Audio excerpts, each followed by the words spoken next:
Zdaj ravno zaključujemo razvoj enega softvera za eno firmo, ki izdeluje oziroma ki ima robota za gojenje 3D modelov tkivnih in pa matičnih celic. Zakaj 3D? Ker 3D, se pravi tridimenzionalno, naše telo je tridimenzionalno, naši organi so tridimenzionalni in na teh 3D modelih se bistveno lažje izvajajo testi raznih učinkovin, predvsem za farmacevtsko industrijo. Bolj kvalitetni so takšni testi, kot so pa bili testi samo na 2D modelih, se pravi, ko so celice samo v plasteh rastle.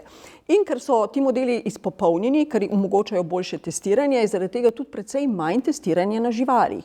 To se pravi, je tukaj izboljšanje in hitrejši razvoj zdravil po eni strani in za ljudi in tudi za živali, na drugi strani pa direktno manj testiranja na samih živalih. To je en tak projekt.